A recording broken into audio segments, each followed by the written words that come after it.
I hate working with Doc's guns. It's a heavy situation and it's unbalanced. If the belt pulls my pants down, then my butt is showing and I had whale tail, and then I have people coming up and hiking my pants like I'm 4, and then it's all because of this stupid gun belt. I can't believe we're back! I love you guys. Thank you so much for sticking around and for keeping the faith, and let's just go and do what we do, which is make an awesome, hilarious show.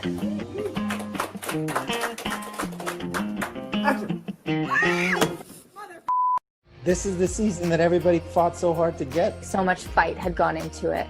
Oh, we all fought for it so hard, and I'm saying we, I'm talking about the community. We were all ready to put our best foot forward and just dive in and go for it. It's a whole other level of Wynonna Earp. Wynonna like you've never seen it before. I wish there was a way that I could see fan reactions to the first episode. That would be so awesome. I just love that image of the garden being totally different than you think it's going to be. Yes, 100%. Yeah, that was one of my favorite sets for sure. Good. Yeah, me too. Yeah. I remember thinking that's when I knew season 4 was even extra special. I just remember Tim struggling so much with this thing. He's screaming in the back Wynonna Earp is best. As far as the garden, I just think I really like the idea that these places have been kind of abandoned by the powers that be a little bit. That's a theme. You think of the Garden of Eden as this kind of lush, rich paradise. I like the way that it's kind of decrepit. And then our brilliant art director, Trevor Smith, came up with this idea to make it feel kind of communist, almost like these weird monoliths that weren't exactly tied to any specific religion. Yeah, it was such a cool experience too, because that first set where the garden was outside. So obviously, as a set, it's overwhelming and really cool. So then when we went to the studio for that next part, it was a totally new vibe. And action! There was a water moat around us that they had created, and it was super high, and there was these stairs that I could climb up, but you couldn't go too far because if you fall, you're finito. They built these just incredible sets even in the studio to kind of continue. So season 4 just felt like the bar had been raised in all ways. Cut! Okay, very good. There's some really cool train stuff in episode 1 where we were shooting on an actual train and Chantel Riley was there. Now back up. I was thinking when I read that scene that we were gonna be in a boxcar in the studio with a bunch of crew. Just shake I thought that too. No, it was a real train. So it was a real train? Yeah. Yeah. That's so We were cool. on a real train and they was on one track and we were just going back and forth on this track. And Lindsay, who's Nicole's stunt double, did a tumble off the moving train, a real moving train. Whoa. And she nailed it? She did it once and she nailed it, yeah. What kind of idiot doesn't want a pen? We did that in one take, remember? But then Kat was sitting on the floor, just don't mess this up, don't call cut. We've done it so many times. And it was so complex, the shot, remember, Mel? It was such a cool, dizzying shot. Mm-hmm. And it was a lot of running out and running back in. Yeah. Oh, I just love that kind of guerrilla style of filmmaking we've employed. And you didn't want the asshole who F***ed it up, yeah, exactly. oh my god. I messed it up so many times. And then Varun, was the so one. many times. I said the wrong line at the end. I said the laser is set to taser. Unashamed of this. This is too complicated. I didn't sign up to act like this. And cut. Let's do it again. Today we're filming pretty much Rachel's first scenes ever. We're not really sure what we're gonna run into, and we run into this teenage girl, which is sort of the last thing we were expecting. Well, congratulations, hot. You cold-cocked a cast member of Little Women. I hope I played it well. Valdez being a teenage girl is so amazing. Man, sometimes life is a real backpack of balls. We keep her, Daddy. But I think she'll also be able to see herself in Valdez and the sort of the lone wolf, lonely heart aspect. It was a fun day. I loved that location too. The three of us, you, Martina, and I we were there for a few days. Catherine, that was a hellhole and you know it. But it was a cool location. Catherine. It was an old Greyhound station. Know what it was. It was very dirty. It was very dusty. Like the stains on the ceilings are, it's like urine. But like, how did we're in a diner. Like, so just for context, it's gross. Quiet, and action. I'm a huge Wynonna fan. They're the perfect kind of Thelma and Louise. Their energies just clash so much, but what I love about their relationship is we're getting these little moments of just sisterly love between the two. You know, these two are kind of destined to become family now. I would love to have that kind of friendship, like a why not friendship, where you could just be like completely honest about how much the person drives you nuts, and then the second later turn around and be like, you're my best friend. Never had a best friend. Yeah. However old you get, like, you never lose that childhood moment of like, oh my God, we're best friends. Okay, cool. So I think Wynonna's really happy about it. And I'm really happy about it too. It's sweet. It's one of my favorite relationships on the show is between Wynonna and Nicole, because they've been on such a journey together. And to get to that moment was really special. Like you said, I'm it. 3, 2, 1, Nicole falls through the grate. I remember shooting the green screen of that, but I didn't know is that it was going to be shot down. It's like, you know, Jack, when he goes under the water in the Titanic and we see him slip away? Kat, I haven't seen Titanic. What? How is that possible? If you die, I'll kill you! Well, she have hot. First thing that comes to my mind is like, naked! So naked! At least you are wearing a smile. I love that shift in that episode. I think it's such an amazing cliffhanger. And the fact that we're jumping between these two worlds and the discombobulating effect of that, I find very, very fun. It was such a fun thing to be able to, wait, but I can't spoil it. How many headphones do you have? Did you poop? I just got really distracted because he needs to pee. Did I answer the question? Thanks, brother. And action. Nicole is here. How does she look? I think you will be pleased. I've never done full nudity. And I would say, comparatively, like when you and I did our sex scene together versus when I was in the middle of that room, the middle of the room was so much more nerve-wracking. First of all, there's another person there. So you're like, we were experiencing it together. But I was like, literally had a piece of tape over my vag, and that was pretty much it. Stop talking and find me something to wear. I can see why that would be slightly nerve-wracking, yeah. Physicality was so sensual, sexual, menacing. That was just like, who is this person? It very much felt like a different human. For me, it was like more of them trying to move differently. I was remembering in my apartment when I was working on it at home, I was like crawling around and doing the lines because I also didn't want to make it like when I did Maeve. Energy was like here and different and young and bratty. Hi. I was like, what's a different esque energy? So she had like that like slinkiness, but then she was like mean. Why are the smoke shows always jumping?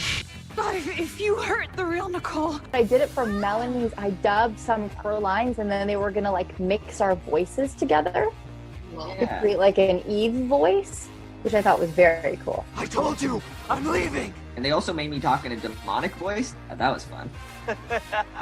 I'm going to flay your friends alive.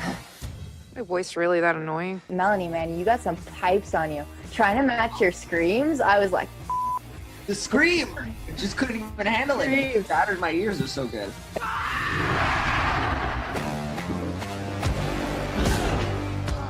Doc kicks me through the door, and then I'm like flying, yelling. But then we did that on a green screen. One of our ADs was holding me from behind, like I had like a team of people in green suits holding me as I'm like flying, and they were just like, yeah, it works, great. I'm gonna be waiting for you back in purgatory. Nicole, I can't. The selflessness of Nicole just pushing Wynonna and making sure that it's Wynonna who gets the job done and who saves her sister, I think was so selfless. So Wynonna now has the mission, not only she wanted to save her sister to begin with, but now she needs to make sure that she saves Nicole as well. Plus they're best friends now, so like she doesn't have any other best friends, so she needs to save her best friend. Nicole wants to help, but she knows that like the final leg of the race has to be Wynonna.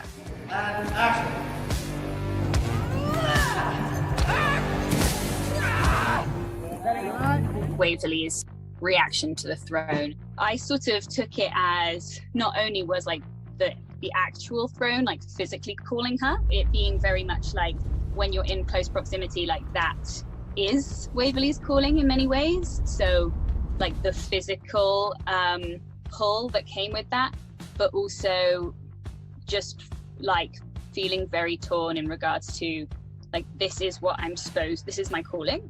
Does that make any sense, Em? Absolutely perfect. And I just always appreciate how much work you put into figuring it out from a character perspective. That idea too of like having to put aside your individual wants and needs maybe as a kind of serve a greater good is so much pressure on Waverly, I feel, to kind of like, does she feel pressure to take on the angelic mantle but leave behind her humanity, which includes all these people she loves? I love that push-pull.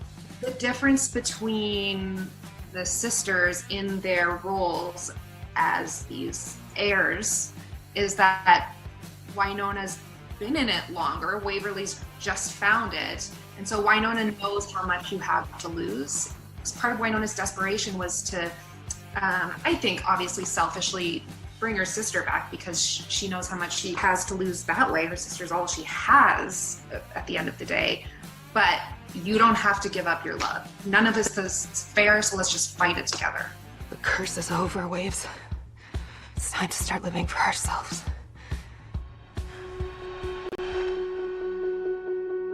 That was another scene where I was so happy that we did it.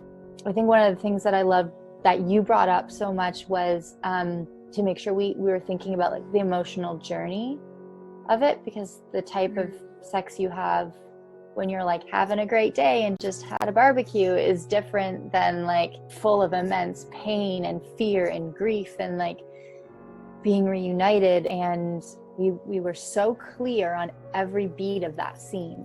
When you came over to my house, and it was kind of amazing because I don't know if you remember, but we were like having a good time, and then we'd slip in the like, so we're doing sexy. I do remember that. And even down to like figuring out, like you say, what positions we were going to be doing. It was like choreographed. We knew exactly what we were doing, what every beat was about. I felt personally like I was able to like be much more relaxed and not be in my head about it. It just was so reassuring to know how on the same page we were and how important it was for both of us. And like I never doubted that, but it was just like, it was just a wonderful reminder of how much we care about these characters. And the scene that we did on the stairs, I think was just so beautiful because of what we just experienced together, and it just felt like the most vulnerable I've ever felt. Well, I felt like super dialed in to you and to Yes, you. Like exactly. I really felt like no one else was there, and we were so close and so close, and just like looking at each other, and so like all this emotion came without really having to do anything, you know, which was kind of amazing, and one of those beautiful moments in acting where you just go like, I'm really glad I didn't overwork this scene. I'm really glad I didn't over prepare, because actually it all just was there in the moment, you know. There's nothing I would change about it. Your love is like Christmas. Ice cream truck? Yes! Can you hear it? This truck? every day at 3:30 and 5:30 every day. You can hear it. Action. Wynonna Earp, I am placing you under citizen's arrest for the murder of my father. It's just so good to be home. Well, I think for Wynonna, everything happens so fast. Like, she literally finds out and then is almost hung. And so I think there wasn't a lot of time to really delve into the nuances of what that really means. For Doc Holliday, it's kind of like, this is Wynonna Earp, man. 18 months. Like, I did 160 years at the bottom of a well. What's 18 months? And plus, he was with Wynonna. So they were together. Fun fact, the kids, we had some kids playing hockey in the road. They were Jody's kids? We're Jody's kids. Jody, our fantastic hairstylist. I love you, Nicole Hott. And I can't wait for the rest of our lives to unfold. I think it feels sort of weird for Nicole to be reunited with Waverly. That's all she's been working for this whole time. And I think once the real thing is right in front of her, the thing that she's wanted more than anything else and has given literally every bit of herself to get Waverly safely home, I think she's really struggling with the fact that she just can't focus and be present because she's struggling so much with the trauma she's gone through in this past year and a half. It's a really interesting dynamic that's happening between the two of them because it feels like her baby isn't quite there. And she's clearly preoccupied about all sorts of things. And so there's a definite like separation between the two of them that I think Waverly can't quite put her finger on yet. Can I come with you? Always. Cut. Nicely performed, guys. On a side note, like, I've already told everybody else, so you're going to hear it anyway. But having you direct, it was super amazing because selfishly as an actor, I think you're such a good actor. But like as your friend, just watching you, dude, man, it was awesome. Well, I have to say, in season 1, you said to me at a lunch table, you said, so, you gonna direct? And I had never thought about it. So it was really like you planted the seed and then I was like, yes. And I had thought about it after that. So it was really that moment that gave me sort of the courage to start thinking about it. I just remember seeing you behind the monitor and you had the thing and you were like a real director, you know? And you killed it. I was very proud of you. Dusty in this summer allergies. I have allergies. I'm Me too. And pollen. Yeah. Got house, so the summer stuff going on. We had the most incredible director, Melanie Scrofano, who came in with very specific ideas of how she wanted it to look, which from my perspective is so appreciated because, like, I'm not an expert at the aesthetic or the visual. I just tell the story. So to have a director who's like, I know exactly how we can do this is always such a relief and so appreciated. Cut! Randy, Nedley, Memorial, Chili Cook-Off. This tummy is starting to grumble. Fudge! It was totally mad. I just remember feeling the entire time just like so impressed with Mel because you were doing so much. Yeah, cut! The only thing that scared me about that scene was how they took up the whole day, and I was like, if we don't get these scenes, like, I was so stressed about that, but I knew that you guys were in it, so I was like, okay. That day, I think we finished early. Like, we got everything and then some, and I've done it without you guys, so I'm really so grateful. Cut!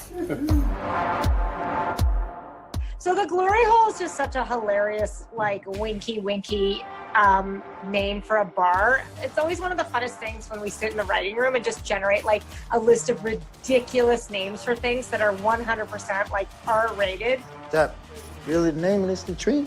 We thought to do it in the studio, we would be able to tick off the boxes of feeling like it's a warehouse and then making it feel sort of like you don't know where it goes behind sort of when you come in, there's all these curtains.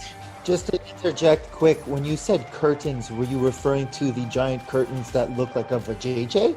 Welcome to my glory hole. Honestly, that was 25% less vagina than I wanted. Yeah.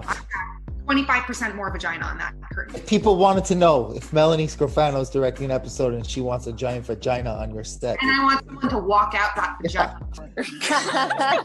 I just really wanted the glory hole to feel completely different than Shorty's, like a different vibe. It's sort of like a disco EDM music. And then it's just so funny for Doc to walk into that environment expecting one thing and finding another. It was a super cool set, and Mel was directing. We had the crane. It just felt super cool, super special. Something was rad. Noam came to play, which was great. Eamon was really fun to cast because he had to go up against Doc. I'm the proprietor of this latrine. You sure you wouldn't rather cheat than force your way in? And so you have to believe that they have this depth and this soul behind their eyes that means that they've been alive and seen things for way longer than they look like they have. And it was really fun seeing Doc and Eamon interact and sort of the power play between the two. The Doc Eamon scenes did feel like chess in a way, of kind of two people trying to figure out how they were both going to play each other, which each one thinking they were the one playing the other one. It's just a chess match. Come closer now. It is time. Doc, I don't know if he realized it was Nedley, but I think he realized there was more to the monster than a monster. Because I think Doc, he's used to being looked at as one way, that he's not. So I think that he was able to kind of see something good, even in something that was, so obviously evil. And then filming it was like, there was so many wonderful emotions happening at one time because we were just having a complete blast. I saw you from afar and it was just like, we cannot call this work. Like, I'm sorry, but there's no way that this is work. One of my all-time favorite days, I'll never forget it. It's funny because Mel was handcuffed to the floor, yes, but she was also directing us while she's handcuffed to the floor. Poor Greg, butt naked out there in the snow, and we're on top of him, falling all over him. And yeah. Deadly as a barnacle monster. You guys must have how much peyote between seasons was consumed? It's such a quintessential Wynonna episode. Anytime you're putting a human in any kind of costume on television, it runs the risk of just looking ridiculous. But I think because the episode was so fun, it was also okay if the costume was a little bit ridiculous.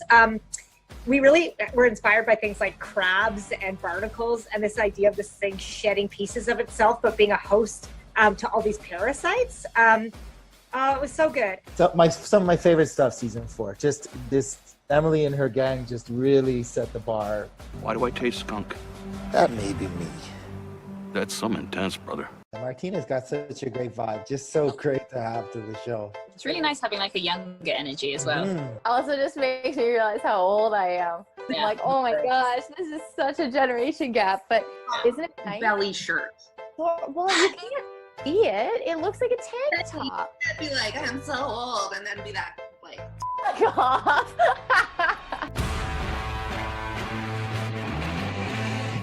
Okay, whoa, watch where you point that thing. Pretty crazy. That was fun. That was like also my first time coming back to Calgary. We did episode 4 because we shot out of order. So I got to see Jeremy exactly where he was, which was nice. Do you see that red button? Yes. Never use it. It's such a great development. Like, I love where everybody's at in the time jump. It's just so crazy to see how much we've grown in like darker ways and in more mysterious ways, and then Wynonna has to play catch up with everybody. And in Jeremy's case, he's just like barely holding on to try and like balance all these forces that will destroy Purgatory. And then Wynonna enters and he's like, oh, this is only gonna make this worse right now. I really love where he's at, and I think it adds like a complexity, a moral complexity to the character this season that's nice. I'm excited to see it too. God, I don't even know why I put that in there. There's the constant panic and second guessing I've missed. Doc's been on both sides of the law so much, and Wynonna really hates law enforcement. So I think it's funny that they're at odds, where Doc has taken up the mantle of being a guy who's going to rob a stagecoach, and Wynonna is basically the guard on the stagecoach. But what I thought was so amazing about the way Mel and Tim played the scene is like they're both like mad at each other, but also kind of embarrassed, like, because they've both been caught, right? Kind of like working for the man, like doing something sort of like Doc's doing it for Eamon and Wynonna's a driver for Black Badge. So they're sort of embarrassed, and they take that embarrassment and put it on the other person. And forgive me if I'm wrong. It's so funny. Like, I'm pretty sure it got sexy. it was very sexy. Yeah, there was something closeness in a super van, sexy. back of a van, if I'm remembering correctly, and something going on there. I know you. So the costume was like a latexy, plasticky bodysuit, and then they did makeup, which included like pieces of wool and like thread, and then they painted. Like, it was very involved, and it took a long time to get on the poor guy, and it was freezing. And he, God bless him, was trying to power through. And for Wynonna, he had to be like the scariest. For her, it was a psychological fear she had to the Reaper, because she could feel that there was like a distant, deep knowing between the two of them. And so for her, it was kind of just constantly like max fear. It was her max fear. Which was exhausting to play, especially when we were battling the elements.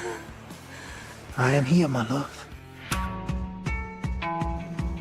The problem with filmmaking, the process itself is a little bit crazy. Hello.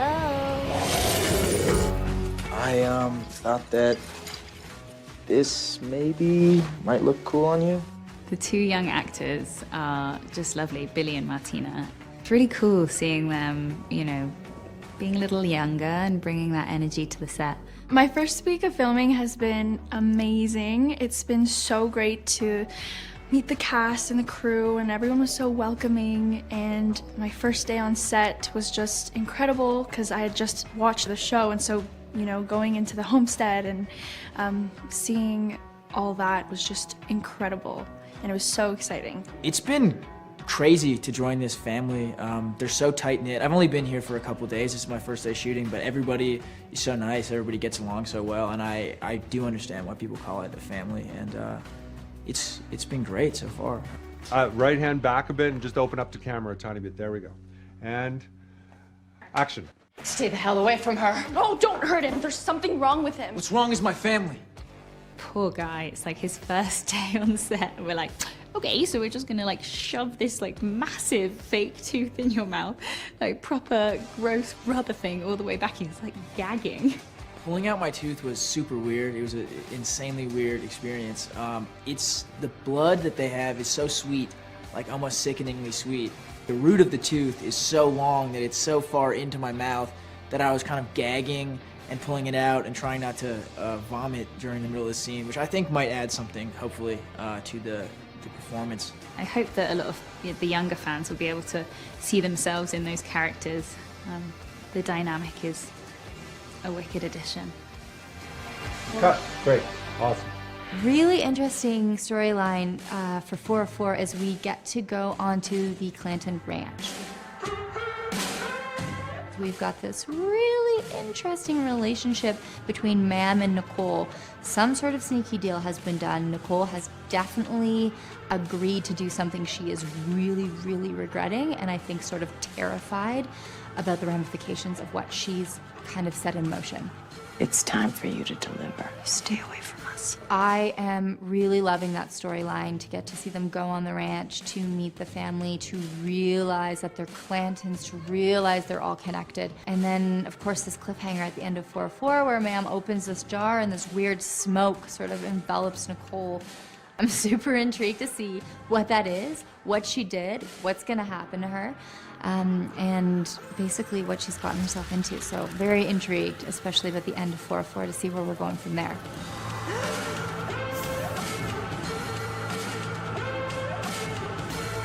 Hey, Harry. Not talking about anything weird. Hi, Harry. Hi, buddy. How you doing? Hey. You gonna sit there? Fire. Fire! They fully smoked us. Do you They remember? smoked us out. That was the last scene before we went away on hiatus. Whoa, that's crazy. It was me carrying you out of that room. They did it all with dry ice. And It's like we literally couldn't see anything. Yeah, you guys got smoked out for real. That we really smoked. I remember. I was outside. Doc's You were outside and waiting. Yeah. Yeah, and it was like, oh, I don't know if we can continue. We can't actually see anything. It's just like pure smoke from like thick, And thick, I thick. remember panicking because I'm so claustrophobic, and as soon as I can't see, I just start to freak out. And I'm there like, oh, are you ready for me to jump on your back? I know, and then I'm like I'm not she gonna wasn't drop ready. you. I'm just really freaking out right now. Oh, so good. I don't actually know what I did. Cut. Great. Awesome. Talking is overrated.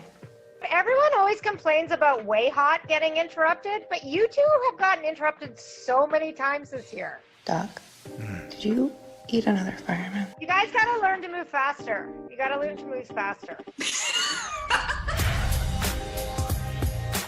In the future, if you want to hurt me, just say please.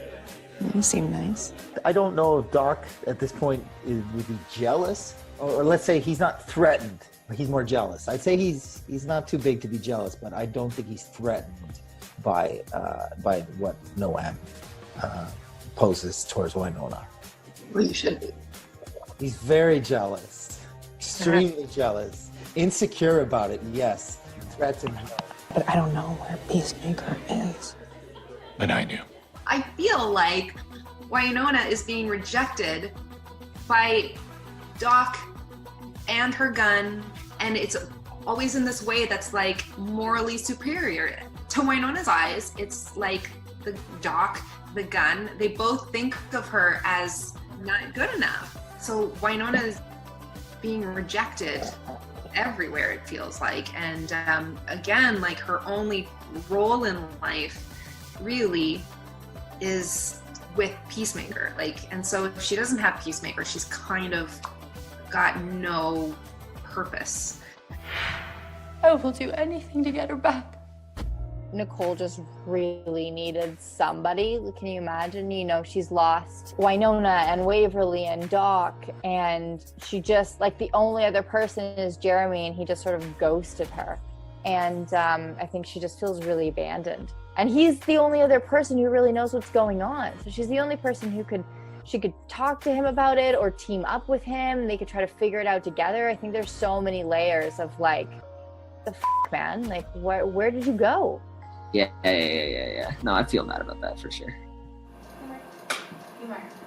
Action. John Henry Holiday saved my life. I knew then I was bound to him. All that stuff is so good. Once again, this whole season has been really great to play for Doc. A lot of things are coming together for the character, and it makes me really happy. As much as he realized some things about Wyatt, I think more importantly he made self-realizations in that moment. Doc's done with the past, in my opinion, and I think he's been holding on to it for the first 3 seasons and maybe up to this point. Even after having Alice and falling in love with Wynonna, I think he was still holding on to the past, and I think now moving forward he has the ability to let go completely. So I'm very excited for what's going to happen. That scene was really hard in my mind because I was like, the casting of Wyatt is going to be critical. Wyatt of a certain age, just like this iconic cowboy who's lived such an incredible life.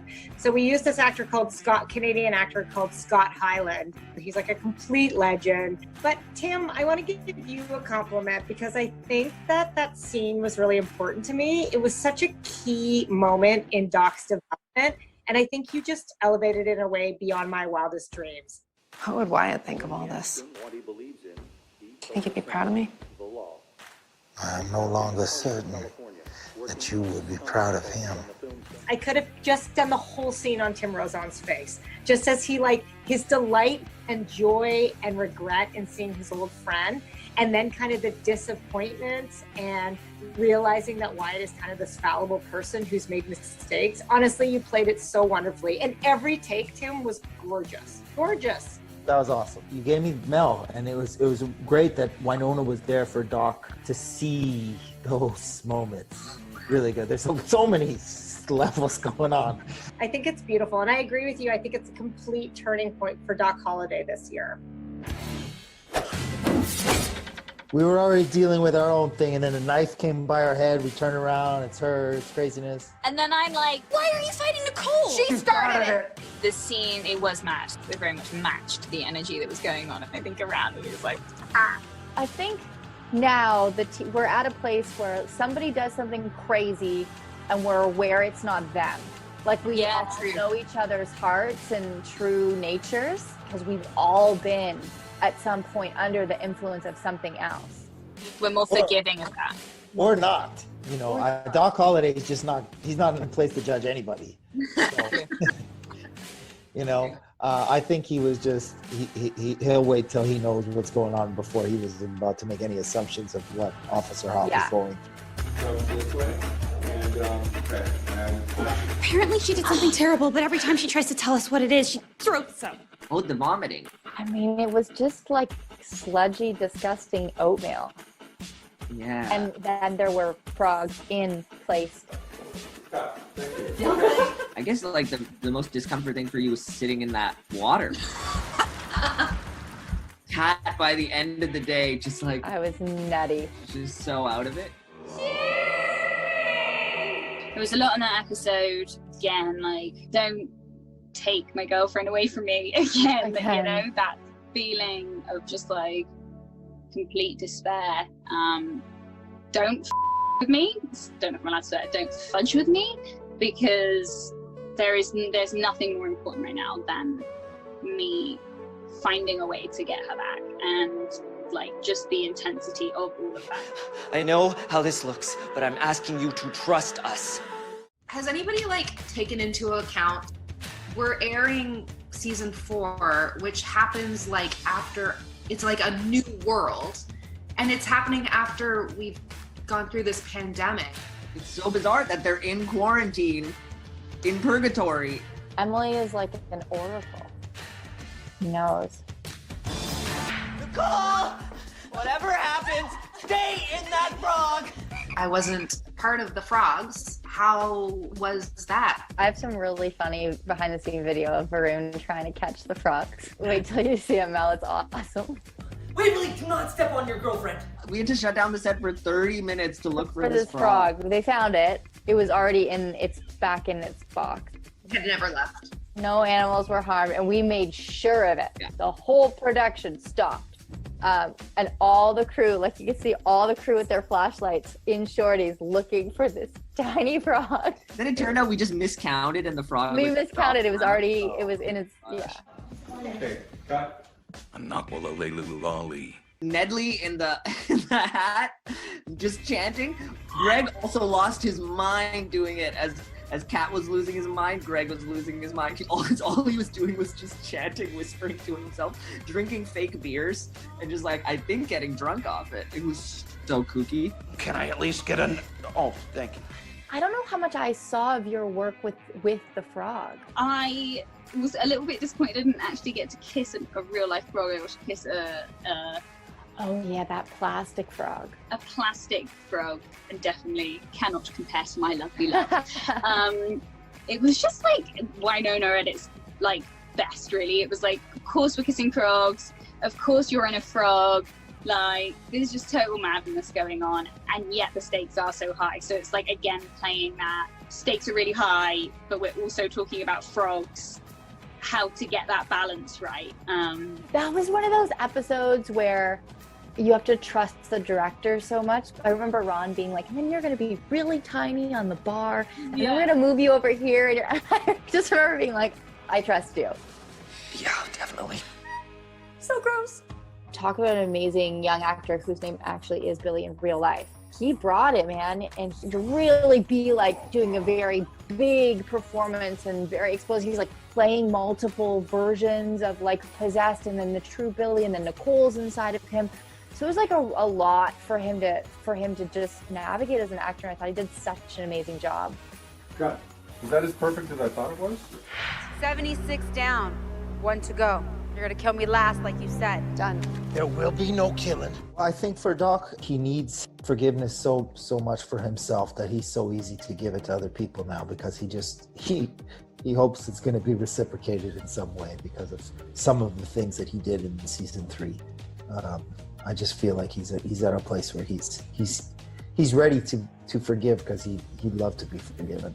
I don't think Wynonna sees it that way.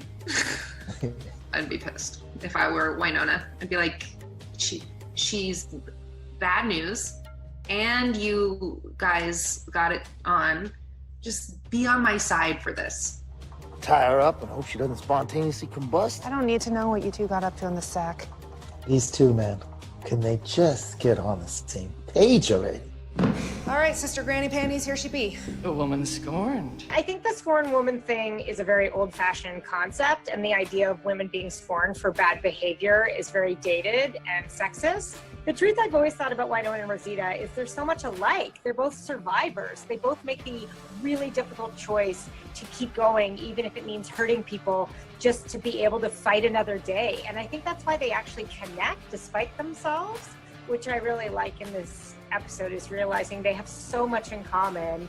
They're both so strong and so savvy that really they should be friends, but the world seems to want to pit them against one another because they're both strong. So them kind of realizing there's room for both of them in the world is really satisfying. That's such a good answer. It blew my balls off. Oh, good. I hope it just cuts out and it just sounds like I'm saying something really horrible. I have powers you cannot comprehend. Oh, same, bitch. There's a darkness to Waverly that we haven't quite got to the bottom of yet. No, I think she's just like, no one's going to take the love of my life away from me any longer like that. I'm done with that. I think that when she goes there, she's like, it's down to me. Like, I am not going to let this happen. And she goes and that's what unfolds. I still think that Waverly really struggles with like hurting people and killing people, and afterwards I think it's like a big game of like trying to not think about what happened. That something had to be done, so I think it was down to Waverly to do that. It's funny that Waverly is kind of out of options versus Wynonna has tried none of the options. There's so many deer in that scene. Do you remember that? Yes! The deer are like, excuse me, we're eating over. It was cool. It was so cool. There's a lot of deer Easter eggs, so it's very cool. Let us get a drink. When Wynonna takes the old choice, which in Doc's eyes is the choice of more violence, I think he's just done with it. He's ready to move on and just become more than what they were. So I don't think he's disappointed in her, but he's definitely disappointed in he's moved past that point, and he's disappointed that maybe she hasn't. You know, it's that thing where somebody makes a realization in life that's so groundbreaking to them, and that it shifts their whole view of life, which is what has happened to Doc. But Wynonna hasn't had that internal shift. They just can't meet at the same place. And so I don't think it's that Wynonna, I think she can see he thinks what she's doing is wrong, but she's not where he is. So the only way for her to take it is, you think I'm a bad person. Like, it's a moralistic thing, and I'm not good enough for you because you have this new view of life and I don't fit into that. So it's just like a really painful, this is, she makes it about her, as I think we all do. And I think the most tragic part of all of that is that at the end of the day, the burden doesn't fall on anyone except Wynonna. So she doesn't have the luxury to change, because at the end of the day, it's always going to be Wynonna who's got to deal with the curse or save the day anyway. So it's tough, because as much as Doc much needed to let go of the past. So I love where we're going in 406. I also think there's irony in the fact right now that, like, at the end of episode 6, Doc and Wynonna Earp are at odds, for better or for worse. Nicole Hutt, will you marry me? I love that we got to kind of redo the engagement in a more official way. That was always something that I was like, oh, I feel like it wasn't definite enough, I guess, or it was sort of, it needed its moment, and I like that they didn't get that yet because it wasn't the right time for that moment before. But I really loved, like, that was, it was so beautiful. so beautiful. I'm so excited for people to see that. I think from Waverly's side, I think it was really important for her to be the one who proposed in that moment. And I think there's like a few different reasons for that. Primarily because those circumstances were so heightened before, and the world was ending and she just lost her father, and all of that madness that was going on in the moment that we had in last season, it doesn't take anything away from the fact that she like genuinely loves Nicole and wants to spend the rest of her life with her. And so I think it was important for Waverly to show that it wasn't just a moment of like flippancy, just off because of the madness, but really it was because like genuinely she wants to marry this woman. And so like to resolve that, not only for herself but also to show Nicole that she was serious about it. And I'm curious to hear what you think in regards to Nicole. Even though all the crazy and even though the heightened emotions, I meant it. Yeah, exactly. And to own that and to, you know, take that moment again. And I think it was sort of a nice full circle moment of like, I think there's always been these lovely moments peppered in where, you know, I would never want you to be someone you're not. And Nicole was always so careful to never push Waverly into anything that he wasn't ready to do. Exactly. And I love that dynamic is still there. It just felt exactly as it should have been. I love you. I love you too.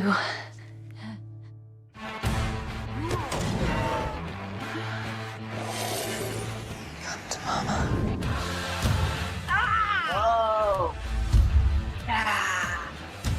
Yeah, I'm ready. The one thing that is interesting for Wynonna is we were very lucky in that 6 really feels like a natural end. And then I feel we won't fight the fact that some time has passed, maybe between the end of 6 and the beginning of episode 4. I think that Wayhot's engaged, but I think it's even more pronounced if maybe there's been a distance between Wynonna and Doc when we kind of come back to the back half of season 4. Cool. And I would say like not all the Clantons have been accounted for. You know, I think we have a lot to look forward to, but I don't think it's going to get any less crazy.